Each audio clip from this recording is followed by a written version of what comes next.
Dans cette vidéo, je vais vous présenter l'outil de recherche produit ultime qui me permet de trouver absolument tous mes produits winners du moment en e-commerce. En plus de ça, il vous permet de trouver tous vos concurrents et de les espionner dans les moindres détails. Ce logiciel, c'est TrendTrack et il est complètement sous-exploité, pourtant c'est un banger monumental. Pour ceux qui ne me connaissent pas, moi c'est Zezinho, je suis e-commerçant et j'ai généré plus de 5 millions d'euros de chiffre d'affaires sur l'ensemble de mes boutiques e-commerce. Et s'il y a bien une raison pour laquelle j'ai explosé, c'est que je ne me base absolument que sur la data et pas du tout sur mes émotions. Peu importe le produit que je lance, je me base uniquement que sur la data. Et ça tombe bien parce que TrendTrack possède une des datas les plus fiables du marché. Ah, et juste avant qu'on démarre, je vais tirer au sort un commentaire au hasard parmi cette vidéo et le gagnant remportera un appel privé offert avec moi dans lequel je vous donnerai une stratégie 100% personnalisée afin de construire votre boutique rentable et stable dans le temps. Le gagnant sera annoncé dans une semaine dans mon canal Telegram, donc je vous laisse aller dans la description, rejoindre le canal. Donc c'est parti, on se retrouve sur mon ordi afin que je vous montre plus en détail cet outil TrendTrack. Donc là, on commence, on est sur le dashboard, ok? Donc l'interface, il se situe de la sorte. On a pas mal d'onglets là, comme vous le voyez sur la gauche, et on va les aborder un par un. Mais la première chose que j'aimerais vous montrer, ça va se situer en fait plutôt en dehors de TrendTrack, et ça va être l'extension Chrome. Je ne sais pas si vous le voyez là sur mon Loom, mais du coup, j'ai ce petit carré vert avec le T en extension Chrome favori. Je vais vous montrer exactement quelles sont les fonctionnalités de cette extension Chrome. Donc sur tout le long de la vidéo, on va prendre l'exemple sur ce site-là. Donc là, on est sur ce site-là. Je rafraîchis un petit coup. Boom, extension Chrome. Et là, vous voyez, il y a cette extension qui s'ouvre avec pas mal d'infos à l'intérieur. Donc là, on a le nom de domaine, on a le domaine My Shopify. Bon, ça vous sert pas à grand-chose. Si analyser, c'est pour aller directement sur TrendTrack, on verra après. Il y aura un peu plus. C'est parce que l'extension Chrome est 100% gratuite, j'ai obligé de le préciser. Donc téléchargez-la directement. Enfin, franchement, elle sert vraiment énormément, même de façon gratuite. Et ensuite, si vous payez avec l'abonnement de TrendTrack, vous allez avoir beaucoup plus de data. Donc on voit Country US, ça c'est le pays où a été fondée la société. Donc c'est une société aux US. Voilà, la langue du store, la currency, donc la devise, étant donné que c'est aux US, bah, le prix est en dollars. Là, ça commence à être super intéressant. Trafic. On a une vue sur les 3 derniers mois sur le trafic du store. Donc là, ce qu'on voit, c'est qu'en février, il y avait un trafic de 800 000 visiteurs annoncés. En mars, ça a augmenté, on n'était pas loin des 4000. Et en avril, on voit que ça a explosé. Là, on voit plus 4300%. Et c'est passé à 173 000 en avril. Le trafic, ça peut nous donner approximativement une estimation en fait du chiffre d'affaires. Ce que je remarque sur beaucoup de mes boutiques et sur beaucoup des boutiques de mes amis commerçants, c'est qu'en général, c'est revu. Donc vous avez votre chiffre d'affaires, enfin vous avez pas le chiffre d'affaires, pardon, mais le nombre de visiteurs réels, il est revu à la baisse. Donc il faut faire à peu près x3, des fois x4. Vous faites plutôt x3 de manière générale pour avoir la fourchette basse, pour avoir le vrai nombre de visiteurs. Donc là, potentiellement, si en mars, il y avait 4000, vous faites 4 x 3, ça fait 12 000 réels visiteurs.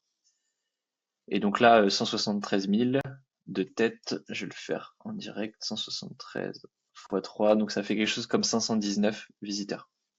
519 000, autant pour moi. 519 000 visiteurs, ça équivaut à quoi? On va prendre à peu près en principe, c'est à peu près 1 euro égale 1 visiteur. De manière générale, il y a des shops où c'est beaucoup plus que ça, il y a des shops où c'est 2 euros, il y a des shops où c'est un peu moins que ça, c'est 70 centimes. Mais pour prendre une fourchette approximative, vous prenez 1 euro par visiteur.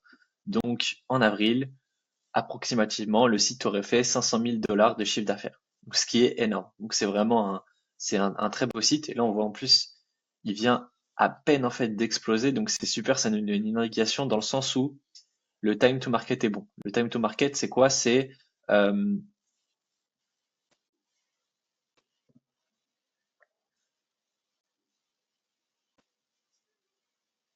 c'est le fait que le produit marche en ce moment même. En fait, pour lancer les produits, il faut avoir un bon time to market. Il faut qu'il y ait de la demande au moment précis. Donc, je vais vous prendre un exemple tout bête. Si vous vendez une veste polaire en été, le time to market est pas du tout bon. Il y a personne qui demande des vestes polaires lorsqu'il fait chaud.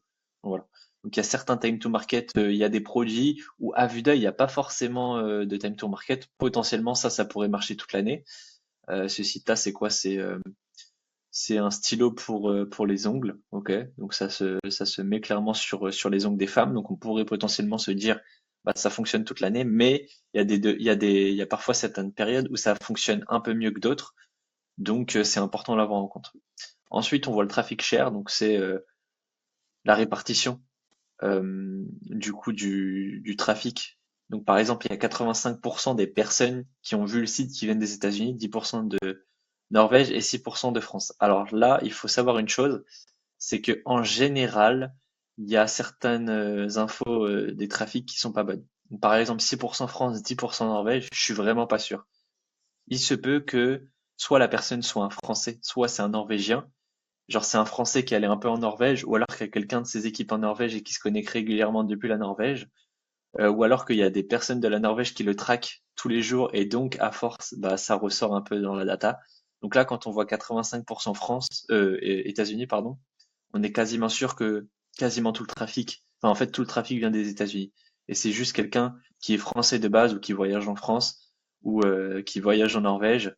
Donc voilà. Donc ça c'est vraiment à prendre en compte quand même, il faut le savoir. Là on voit tous les produits en fait du shop. Donc ce qui est bien c'est qu'on peut faire View All Product. Donc là Best Sales, donc il le trie par meilleure vente. Donc ça il regarde en fait, je pense qu'il vient de regarder le trafic par fiche produit. Et du coup, les fiches produits qui ont le plus de trafic, et bah, c'est les fiches produits qui font le plus d'argent. Donc typiquement, on voit que celle-ci, ça a l'air d'être la même que celle-ci. Celle-ci, c'est le même prod. Celle-ci, c'est pareil, c'est le même produit, le même produit. Ici, on avait le même produit qu'ici. En fait, c'est super intéressant cette data-là parce que ça veut dire que le concurrent a testé potentiellement plusieurs offres sur sa fiche produit. Il a testé plusieurs landing pages, peut-être qu'elles sont pas exactement les mêmes. Tiens, on va aller voir en direct. Donc celle-là, vous voyez, tac, qui à première vue, ça allait être à peu près pareil. Ok, bon, je sais pas ce qui s'est passé, ça a bugué. Les images, les images ont l'air d'être à peu près les mêmes, mais il y a forcément quelque chose qui change. Bon, celle-là, elle a dû bugger, et celle-ci, c'est la bonne. Mais c'est super intéressant parce qu'en fait, on voit tous ces tests qui ont potentiellement échoué. Et du coup, en fait, il y a vraiment l'offre winneuse du moment qui ressort en premier. Last Added, donc ça c'est sympa parce qu'on peut voir à partir de quand est-ce qu'il lance des produits. Donc on voit que ce produit-là, il a essayé le 30 août 2024. Donc depuis août, potentiellement, il se bat à essayer de faire fonctionner ce produit. Et étant donné que le trafic est en train de nous le dire là, c'est en avril qu'il a enfin réussi à le faire exploser. Donc septembre, octobre, novembre, janvier, février, mars, avril, ça fait 6 mois qu'il se bataille à faire marcher ce produit et il a enfin réussi à le faire marcher. Donc c'est une data super intéressante parce qu'on pourra aussi aller prendre en compte tous ces échecs, ce qu'il a fait en amont, aller voir et un peu analyser pourquoi ça n'a pas fonctionné. Ouvrir toutes les fiches produits, ok, c'était quoi les anciennes offres qu'il faisait, c'était quoi les anciens angles marketing qu'elle allait cibler, c'était quoi, enfin voilà, en fait c'est super intéressant parce qu'il faut pas prendre que ce qui est bon, mais il faut aussi aller regarder ce qui est mauvais et comprendre pourquoi c'était mauvais.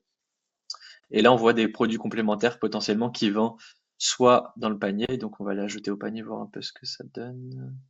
Add to cart. Voilà. Typiquement, voilà. C'est offert directement dans le panier. Avant, à mon avis, avant, il le mettait dans le panier, mais en version payante. Parce que, comme on peut le voir, ici, 7,39$. Donc, je pense qu'il le mettait dans le panier 7,39$. C'était pas forcément un franc succès. Du coup, il a décidé de l'offrir et pour encore plus donner envie d'aller au checkout et d'aller payer. Tout simplement. Donc, super intéressant. Il y a une info que j'ai oublié aussi, Crash on Date. Donc là, vous voyez, 30 août 2024, c'est l'heure à laquelle, c'est le jour à laquelle il a créé le shop. Attention parce que parfois, en fait, potentiellement, avant, il a gardé en fait le même dashboard Shopify, donc le même nom, le même domaine Shopify, mais il a créé un nouveau site. Donc il a peut-être remplacé le vrai nom de domaine, etc.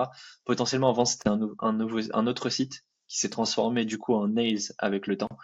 Mais là, ça a l'air d'être bon. Pourquoi? Parce que quand on va dans les Product, Last Added, on va tout en bas, le premier produit qui a été créé, il date du 30 août, exactement comme la date du shop, donc c'est pour ce cas-là, c'est réel. Si on descend un peu, ici on voit Go to Ad Library, 52 live ads, donc on a 52 ads qui sont actives à l'heure actuelle, donc on va sur l'Ad Library, boom. Ok, on a une info, voilà, on a la page Facebook du concurrent, et là ça recense toutes les publicités qu'il tourne sur Meta, donc Instagram et Facebook, donc super intéressant. Et là, on a ces applications Shopify qu'il utilise, donc ça peut être vraiment bien. Si on veut, voilà, si on savait pas quelle application de bundle utiliser, on sait qu'il utilise Caching Bundle. Voilà, pour le panier, certainement qu'il utilise Monster Cart plus Upsell. Voilà, c'est super intéressant. Donc voilà pour l'extension. Donc déjà, c'est vraiment pas mal en gratuit, notamment le trafic, la répartition en fait du trafic et aussi les top produits. Donc ça, c'est génial. Et aussi pour trouver rapidement la librairie du compétiteur. Alors attention avec ça. Justement, là, vous voyez, go to ad library. On va directement et là, vous vous dites, bah voilà, il a que cette ad librairie là, enfin, il a que cette page Facebook là. Et donc là, ça recense exactement à 100% de ses publicités. Et non, pas vraiment. Il faut faire attention avec ça. Pour ça, allez sur le site. C'est bien, ça donne une indication avec TrendTrack en faisant ça là justement. Vous pouvez le faire comme ça, mais moi je vous conseille pas forcément de le faire de la sorte. Utilisez l'extension qui s'appelle Dropship.io, elle est gratuite. Vous l'ouvrez, quand vous l'ouvrez, donc ça va vous ouvrir cette barre-là. Et là, vous allez sur Facebook Ad Library. Et en fait, ça va vous emmener sur la librairie de Facebook sur la base en fait, du nom de domaine. Ok, ça va pas taper la page Facebook directement, mais le nom de domaine directement. Et là, on voit en fait, quand on scrolle ce site-là, en fait, il a plusieurs pages Facebook. Vous voyez The Best Nail Serum, on l'ouvre. Nails, donc ça c'est la page de base sur laquelle TrendTrack nous renvoie. Et si on descend un peu, Nail The Best Serum. Je vais vous montrer la différence.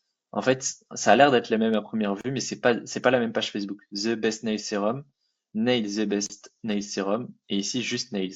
Et si on voit, on va trier, on va mettre que les ads actives, que les publicités qui sont actives en ce moment. Active, active. Ah, donc là, on voit qu'on en a 52, là on en a 57 et là on en a 54.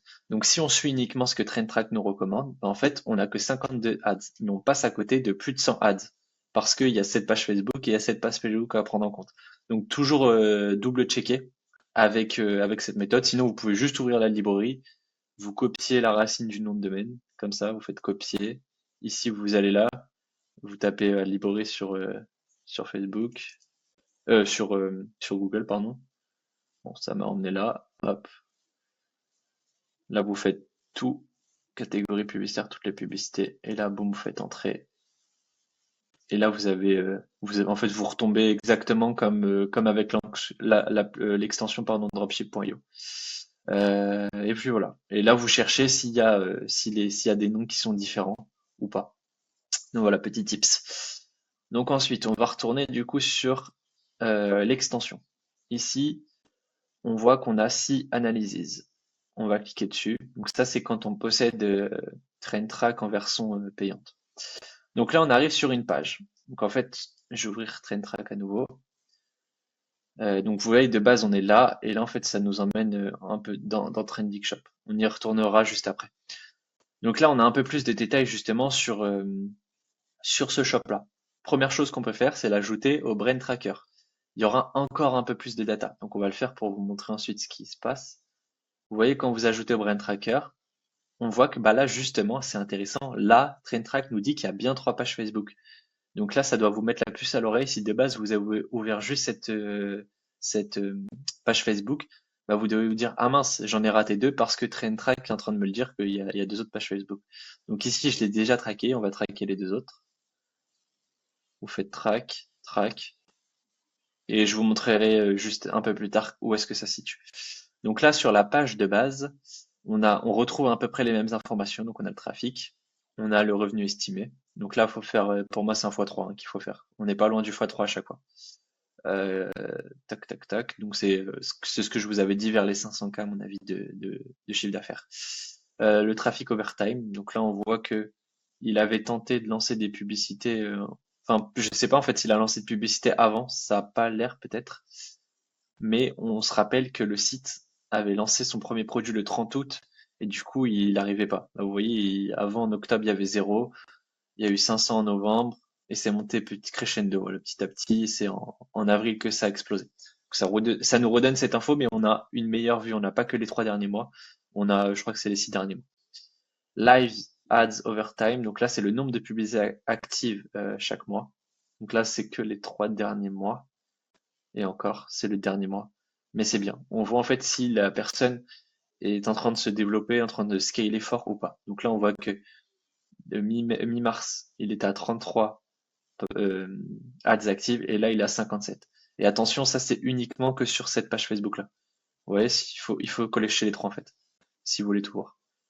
Donc là, en plus ça revient avant, c'est génial. Donc là, vous voyez en janvier, 10, 10, 10, ça prenait pas, etc. Il a commencé à envoyer beaucoup plus de pubs et là, 163 au total. Donc super intéressant. On retrouve le trafic. Trafic source. Donc là, ça nous donne, si ça vient de l'organique, bon, ça, personnellement, je prends pas trop ça en compte. Plutôt social network, mais ça a pas l'air de nous le dire ici. Mais en gros, social network, ça nous dit si ça vient de Pinterest, Instagram, etc.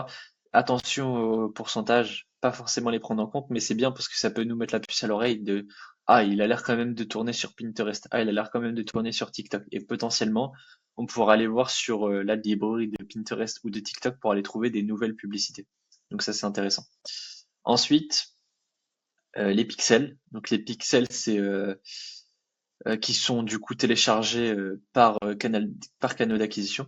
Donc là, on voit que Google Analytics, Google Tag Manager donc, et Google Ads, donc ils tournent avec Google Ads, ils tournent avec Pinterest Ads, ils tournent avec Meta Ads, donc Facebook et Instagram, et ils tournent avec Applovin. Applovin, c'est que aux US, on n'a pas accès en France, et c'est pour en fait mettre des publicités au sein, par exemple, des jeux, de certains jeux, etc., d'applications en fait, tout simplement. Shopify App. Donc là, on retrouve des nouvelles applications Shopify. Il n'y avait pas tout sur l'extension, il y en a un peu plus ici. Super intéressant. On voit que pour le tracking, il utilise Trackify. OK. Parcel Panel pour suivre ses commandes, etc., etc. Super intéressant. On retrouve ça. C'est les produits. Et là, c'est le nombre de followers Facebook. Bon, c'est pas forcément hyper intéressant. OK. Donc là, on voit que on a fait le tour d'ici. Et vous savez, vous vous rappelez, on avait ajouté ici à Brand Tracker. Donc on va se retrouver ici, Brand Tracker. Et là, on a nos 3 pages Facebook. Donc c'est pas par site, mais c'est par page Facebook. Donc du coup, il faut en ajouter plusieurs selon le nombre de pages Facebook par site. Donc là, on va aller sur la première, par exemple. Hop. À l'intérieur, donc, on a 3 onglets. Le premier onglet, c'est l'onglet de base qu'on avait. Et là, on a 2 nouveaux onglets qui apparaissent, Library et Creative Testing. On va commencer par Library. Là, on a vraiment des infos vraiment super, super intéressantes pour le coup. Ads Media Mix. Donc là, on voit une chose. Vidéo, image, DCO, Others.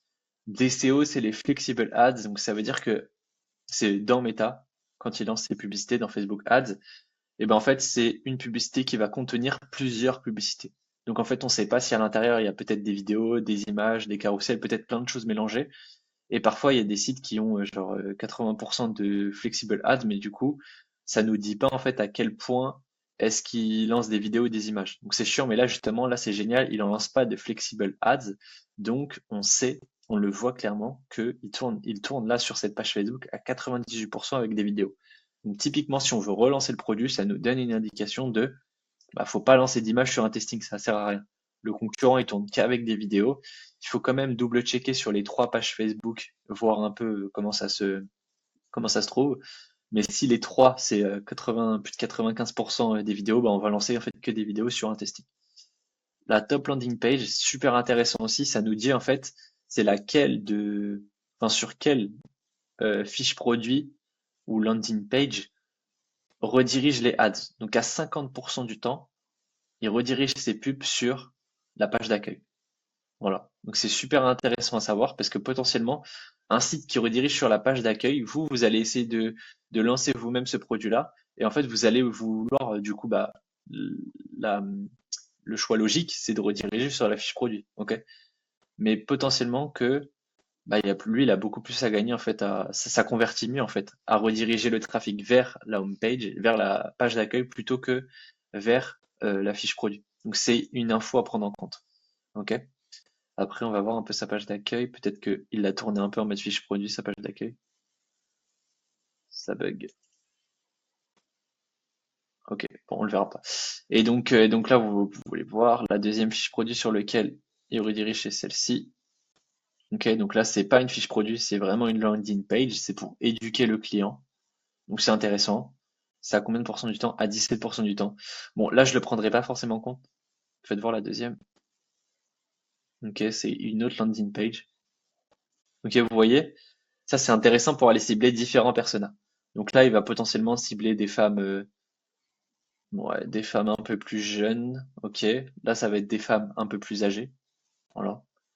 Ou alors c'est peut-être pour donner un peu de la social proof. Ok. Il fait style que c'est un docteur qui parle et donc c'est pour donner de la social proof au client et donner un peu plus confiance pour acheter.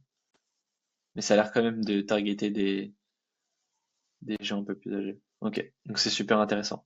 Ça le prend, en fait, ça va prendre en compte dans son testing. Mais là, typiquement, moi, si je devais relancer ce produit-là, je ferais comme eux, je referais le même site et je redirigerais sur la page d'accueil comme eux.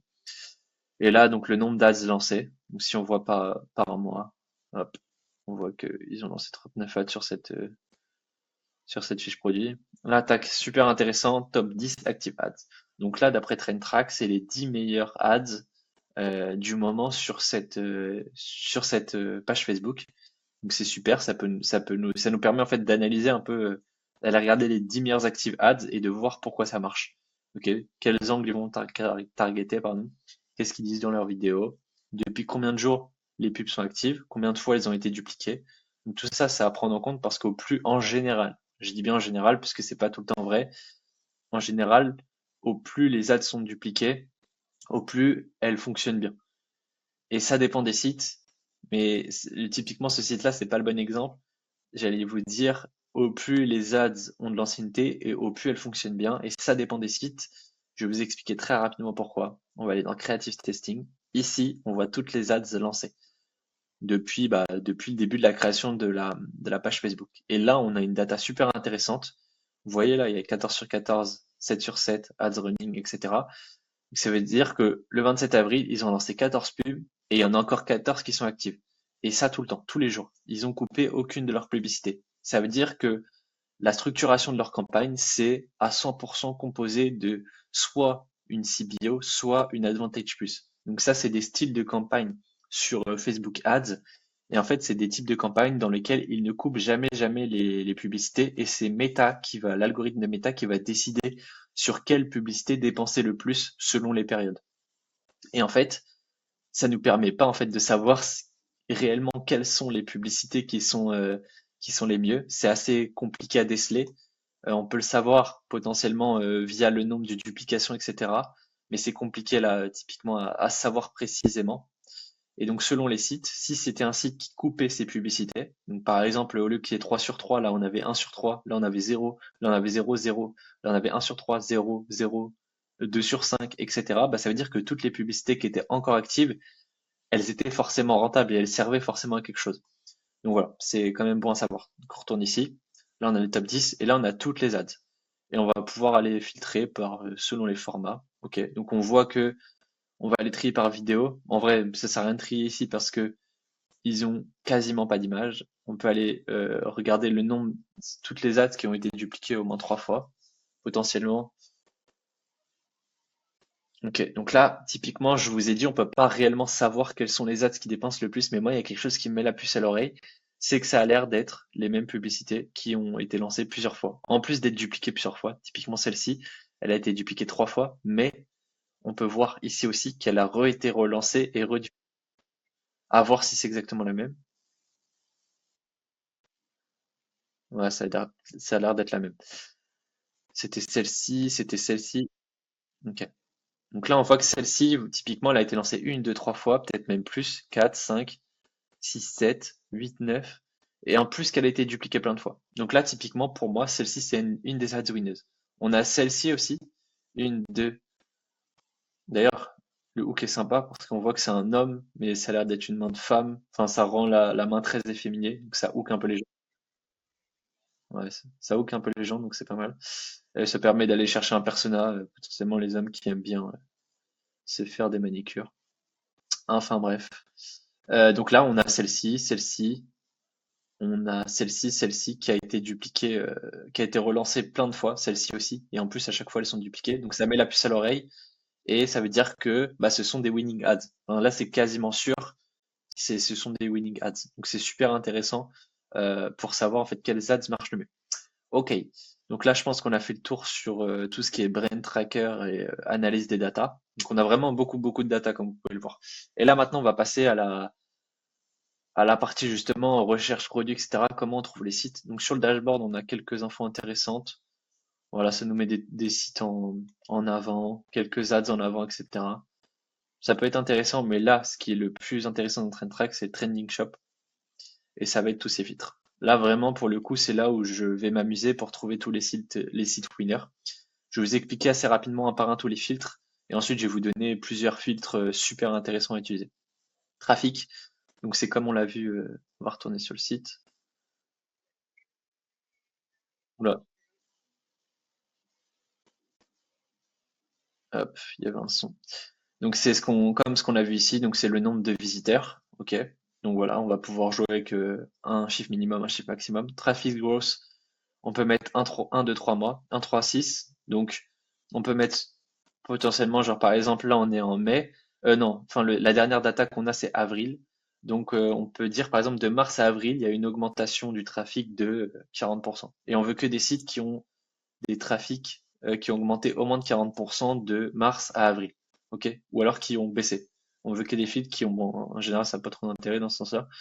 On veut que des filtres qui ont depuis un mois baissé de 40%. On peut jouer avec 3 mois, 6 mois, on peut jouer avec plusieurs périodes.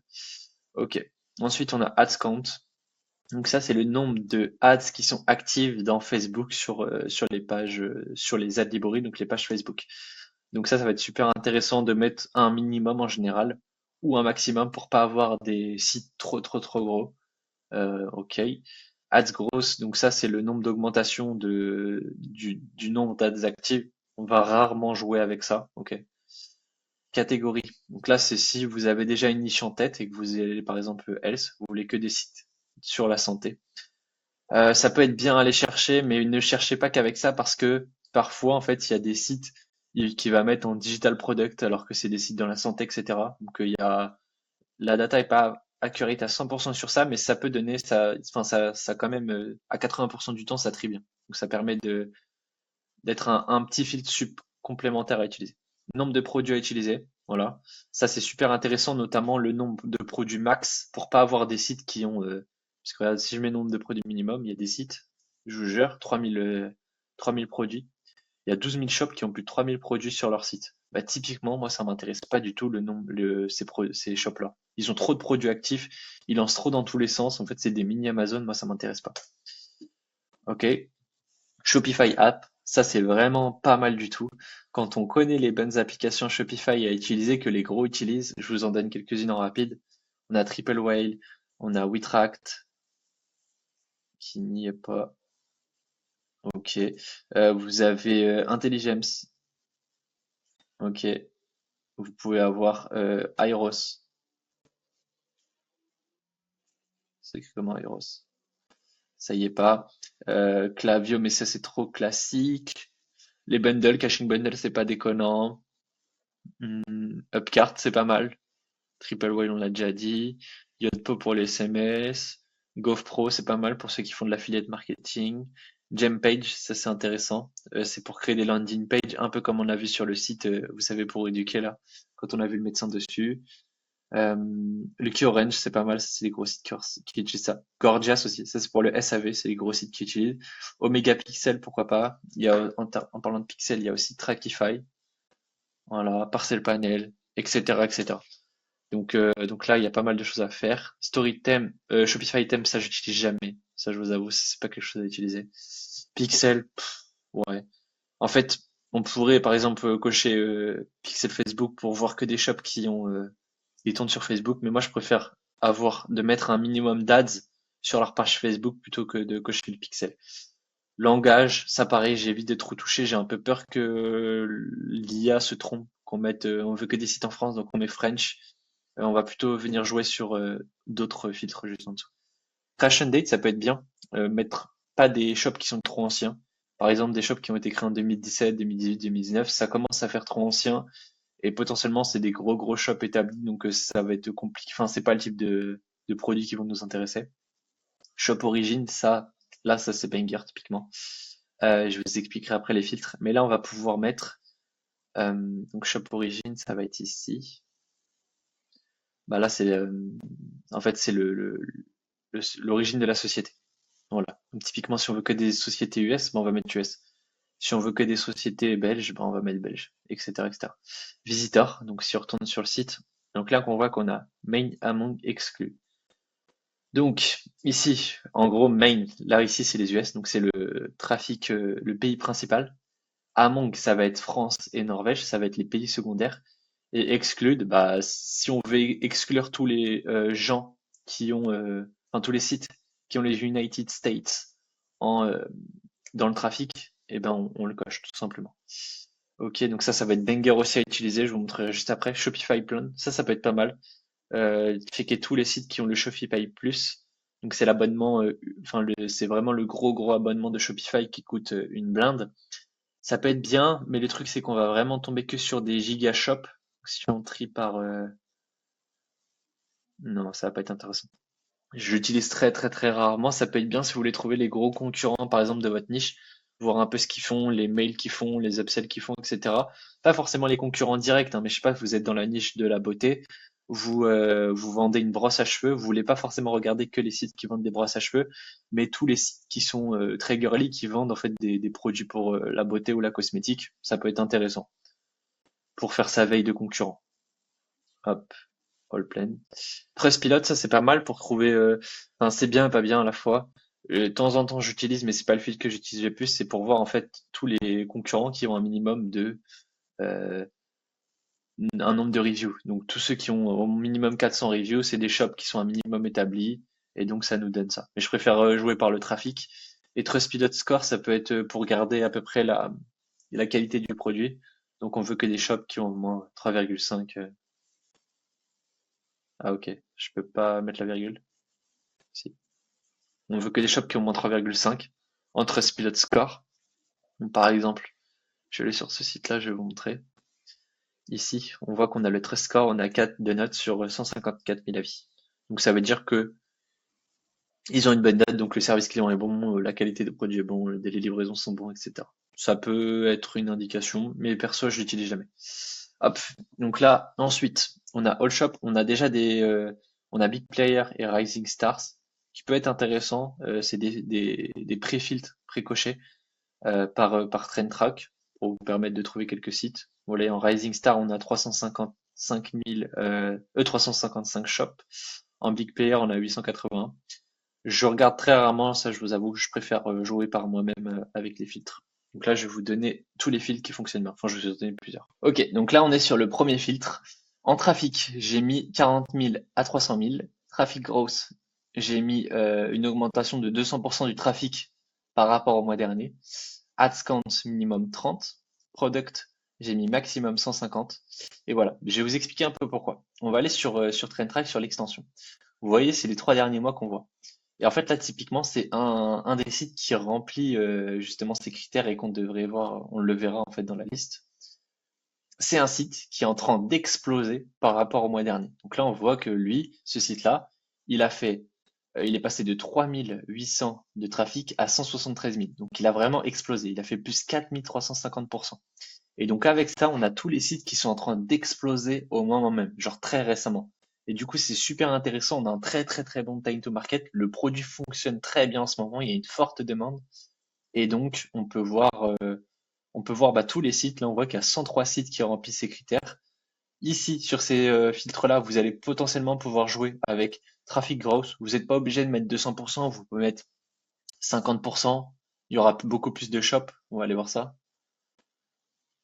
Il y en a 460, mais je vous conseille quand même de baisser un peu moins et de faire le tour.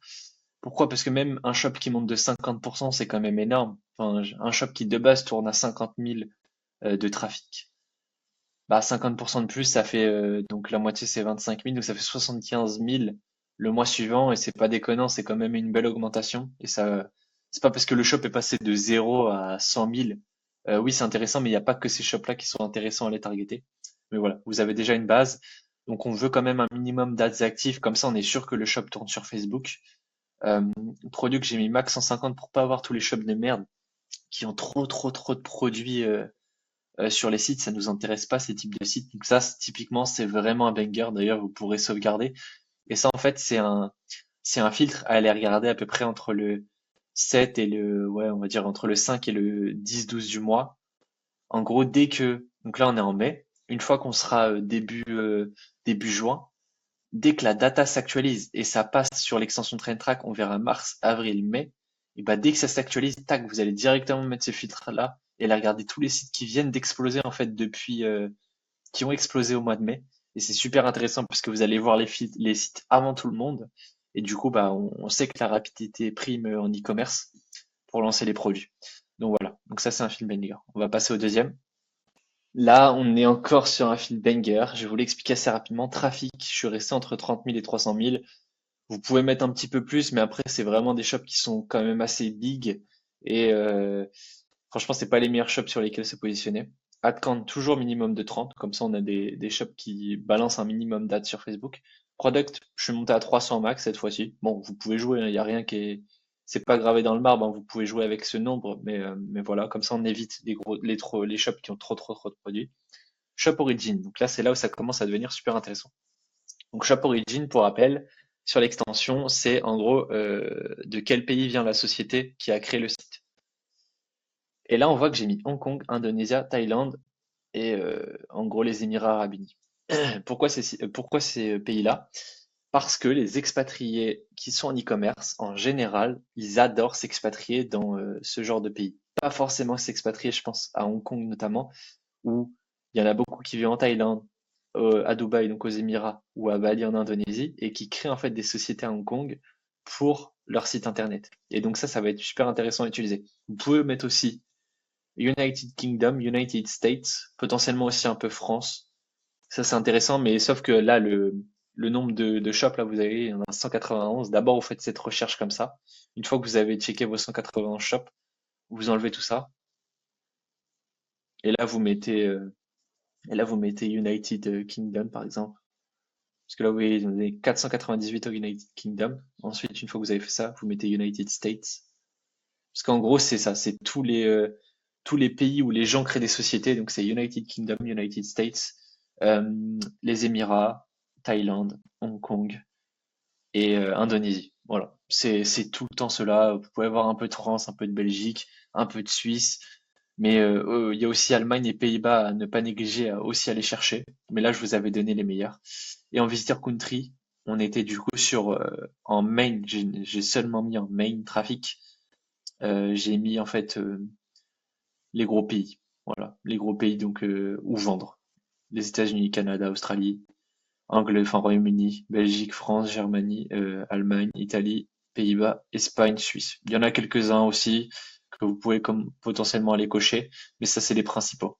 Voilà. Donc ça c'était le deuxième filtre. Ensuite, en fait, je vais vous expliquer. Vous allez aussi pouvoir jouer, pas forcément avec la société. Si, il y a quelque chose que vous pouvez faire. Par exemple, United States, où vous mettez United States pour l'origine de la société. Et dans Visitor Country, en Among, donc là vous mettez en main traffic tous les pays que je viens de vous dire. Par contre, en Among, vous allez venir mettre les Émirats Arabes Unis, la Thaïlande, l'Indonésie, euh, peut-être Panama. Non, il n'y a pas Panama. Ça, c'est pas mal. La France. Bon, après ça commence à s'envoler, mais vous pouvez le faire. Vous pouvez mettre la France, vous pouvez mettre les Pays-Bas, vous pouvez mettre l'Allemagne. Parce qu'en gros, ça veut dire quoi? C'est des sites qui ont pour origine de société les États-Unis. Donc c'est une LLC qui a été créée aux États-Unis pour lancer le site. Donc ok, il y a énormément de gens qui le font. Donc si on met que ça, il y a beaucoup trop de shops. Et par contre, on va venir aller dans Visitor Country mettre quelques filtres, donc les Among notamment, qui vont être super intéressants. En main traffic, on met du coup quelqu'un qui vend avec une LLC des États-Unis, société des États-Unis, aux États-Unis, au Canada, au Royaume-Uni, etc. Par contre, en Among, on va venir avoir Indonésie, on va venir avoir Thaïlande, on va venir avoir Émirats Arabes Unis. Ici, on a quoi? Ici, par exemple, on a ça, on a France, ça veut dire potentiellement c'est un Français qui a lancé le site, ou c'est un mec qui adore se rendre régulièrement en France, ou c'est un gars qui dans ses équipes a un Français ou un Norvégien. Et donc en fait, s'il y a Thaïlande, s'il y a Émirats Arabes Unis, etc., ça veut dire que c'est quelqu'un qui vit une partie de l'année en Thaïlande, qui vit une partie de l'année aux Émirats Arabes Unis, qui vit une partie de l'année en Indonésie, qui va de temps en temps en France, qui va de temps en temps en Allemagne, etc. Et donc les gros dropshippers, en fait, ils ont à peu près tous le même lifestyle. Ils vivent dans les mêmes pays, ils viennent des origines des mêmes pays. Et donc quand on les connaît, ça va être super intéressant pour trouver tous les sites de ces gros dropshippers et e-commerce. Donc voilà, c'était pas mal.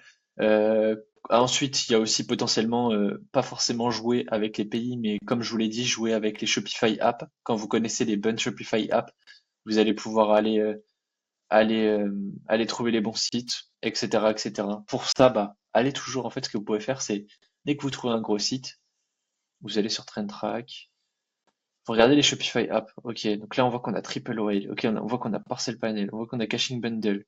Ah, vous voyez, en fait, vous retenez toutes ces apps-là. Et à force de revoir tout le temps les mêmes, allez un peu sur Twitter aussi. Regardez les grosses personnes aux États-Unis ou en France. Quelles sont les applications dont elles parlent souvent, etc. Et du coup, bah, ce sera des applications à potentiellement aller taper dans TrendTrack. Donc ça, c'était tout pour ça. Ensuite, on a Trending Ads. Personnellement, j'utilise quasiment jamais. Moi, je préfère regarder les sites et à partir des sites, je vais essayer d'aller trouver leurs ads plutôt que dans ce sens-là. Enfin, du moins avec TrendTrack. Donc le Brand Tracker, c'est pour recenser en fait tous vos shops que vous avez mis en Brand Tracker. Donc là, pour rappel, on avait mis les 3 pages Facebook du même site. Selon votre plan, vous allez pouvoir en avoir, je crois, 10 ou 20 ou plus. Là, ça peut être pas mal. Les ads que vous avez ajoutés, si vous voulez sauvegarder des ads ou des shops, ça peut être bien au lieu d'avoir tout sur des Google Sheets. Là, c'est pareil, c'est si vous voulez partager à votre équipe.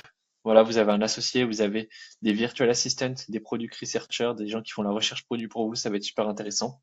Et aussi, on va aller voir du coup le plan, lequel plan est-ce que je vous conseille pour TrendTrack. Donc, sur TrendTrack, il y a 3 plans. Il y a le starter, le professionnel et le business.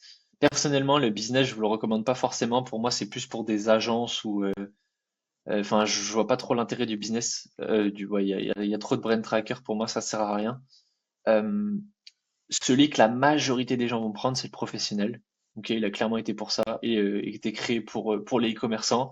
Vous pouvez inclure 2 personnes, donc en général, il y a plusieurs personnes qui ont un associé, donc c'est bien, vous pouvez être à 2 sur le shop. Vous avez que 10 shops en brand tracker, mais c'est pas grave parce que les brand trackers, vous pouvez les supprimer et en remettre d'autres, hein. Donc si dès que vous êtes à 10 shops, ok, bah il y a un site, en fait, vous vous en fichez, vous le supprimez, vous le gardez de côté, au pire vous le mettez sur un Google Sheet ou alors vous l'ajoutez en favori ici dans vos shops, dans TrendTrack, et vous mettez un nouveau à la place pour aller brain track un nouveau. Voilà. Et là au moins vous avez vraiment tous les shops, parce que là en fait vous avez accès que seulement à 10 000 shops.